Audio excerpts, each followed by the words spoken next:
Many writers seem to believe that because they are writers, they need to write everything down.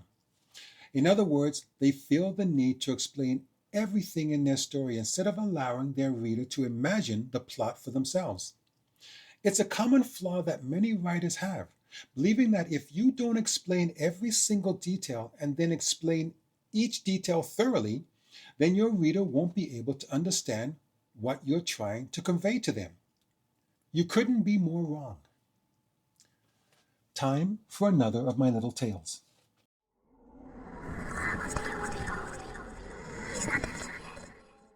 Why did you let him kill me? A man stands at the side of the road on a dark and stormy night. He is waiting for a car to pass by.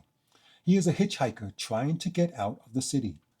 A while later, a woman named Anna is driving her small car along that same road, heading out of the city on her way home in the countryside. She notices the man at the side of the road, and although there have been reports of a serial killer having just murdered his latest victim in that area, she decides to stop and give the man a lift. When she pulls up beside him, she takes a good look. He is in his early 30s, about average height, a full beard, and dressed completely in black. She has heard the reports on the radio about the serial killer, but doesn't believe he is who the reports are about. He gets in and they begin driving out of the city. "I'm surprised anyone would pick me up on a night like this," he began. "With all these reports about a serial killer in the area, I didn't think I would ever get a ride." Anna glanced over at him with a smile. The man noticed that she was dressed as a nun and there was a Bible on the dashboard. "It's okay. I don't believe you are a serial killer," she answered. They talked for a while longer until the man dozed off. It was the sound of something dropping out of his pocket that not only woke him up, but also caught Anna's attention. She watched intently as he picked his knife up off the floor. He looked up at her with an embarrassed smile before speaking. "It's not what you think. I work as a butcher in the city and always carry my knife home with me. I assure you, you have no need to fear me. I am not the serial killer you have been hearing about." "It's okay," Anna replied. "I don't believe you are the serial killer." She then placed her hand onto her Bible before putting it back on the steering wheel. They drove on for a while longer when the man reached into his pocket for his pack of cigarettes and the butt of a gun was revealed. He realized it was showing, but by the time he had looked over at Anna, she was already staring at it.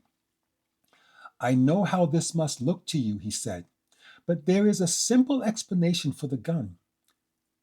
The butcher shop where I work has been robbed on occasion, so whenever it is my turn to lock up, I carry my brother's gun for protection." Anna gave the man a thoughtful look before smiling. "It's okay. I don't believe you are the serial killer." A little while later, the man reached into his bag for a sandwich, and as he was moving other items in his bag out of the way, he accidentally brought out a syringe. When he saw what he had done, he quickly looked up at Anna with a nervous stare. "I'm sure different thoughts are going through your mind at this moment, but I can assure you that it's not what you think. I carry this syringe filled with a sedative because we believe it is more humane to put the animals to sleep before butchering them. But I assure you, I am not the serial killer." Anna listened to his words, and when he was finished, she smiled and said, "It's okay. I don't believe you are the serial killer." That's when the man turned to Anna with a confused look. "Forgive me for saying this, but if a stranger got into my car with a knife, a gun, and a syringe filled with a sedative after I had just heard about a serial killer on the loose, I think I would believe that stranger to be the serial killer. How are you so certain that I am not the serial killer?" Today, we'll explore the benefits of showing more and telling less, and then I'll tell you how Anna was so sure that the man was not the serial killer.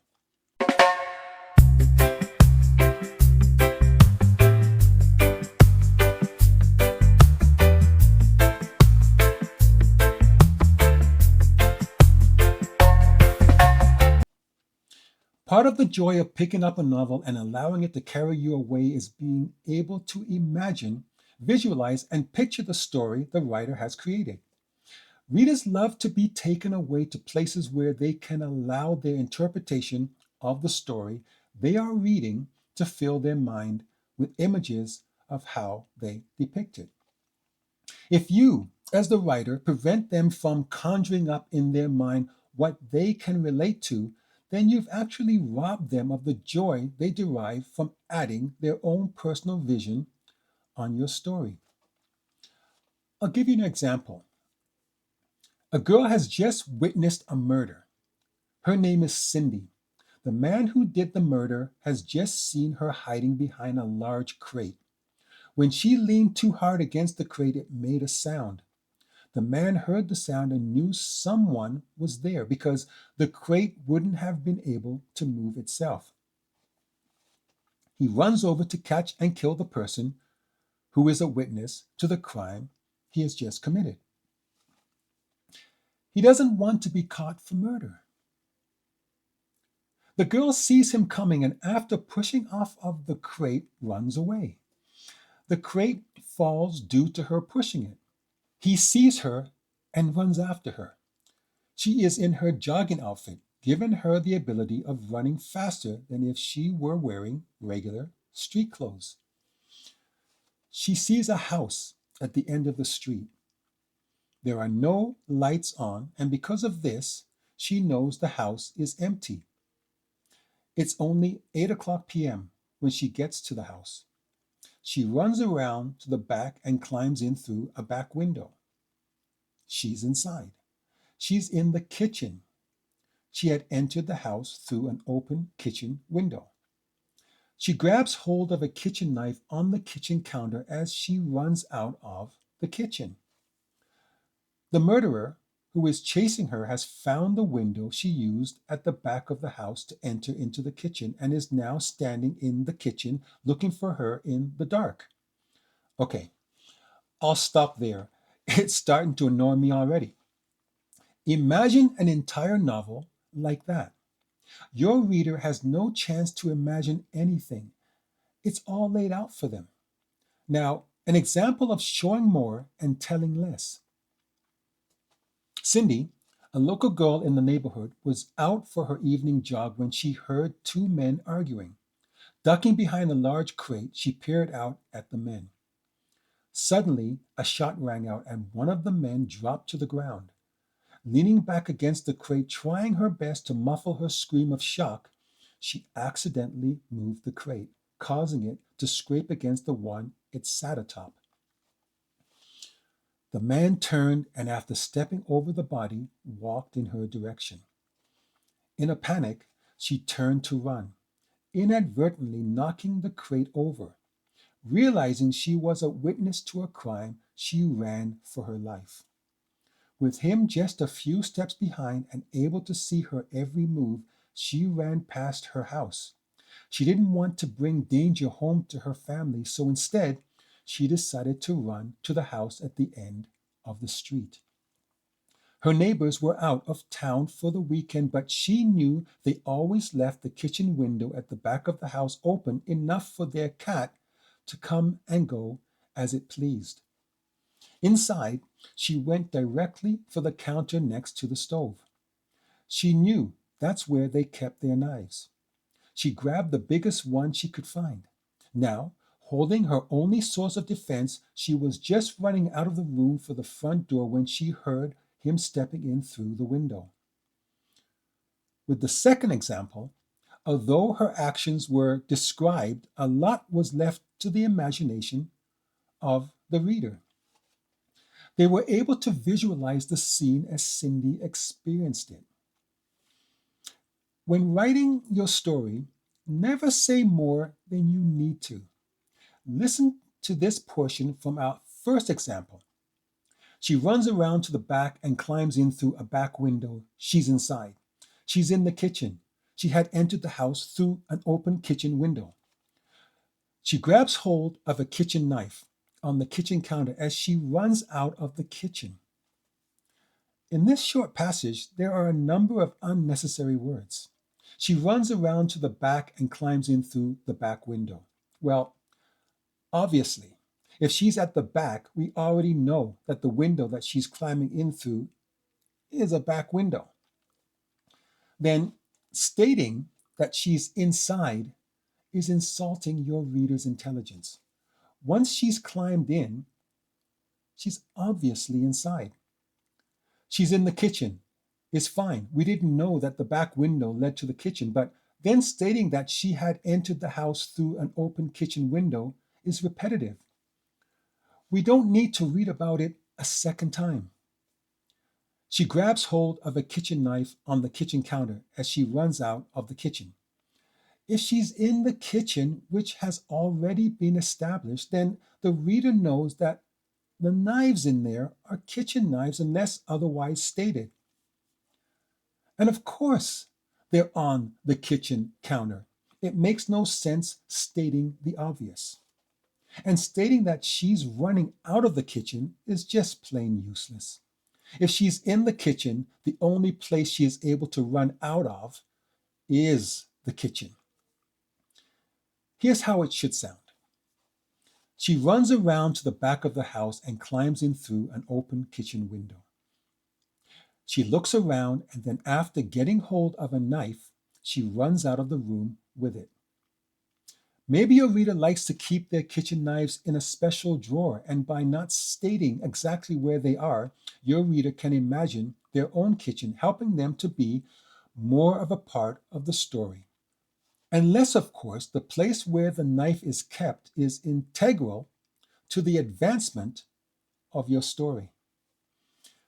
Believe it or not, that second example, which is a great deal shorter and more to the point than the previous example, actually gives the reader more information while allowing their imagination to participate in the experience. Showing more and telling less. When telling your story, your main objective is to get your point across to your reader. You don't need pretty wording that doesn't help to move your story forward unless you're making a specific point by being repetitive. Something only needs telling once.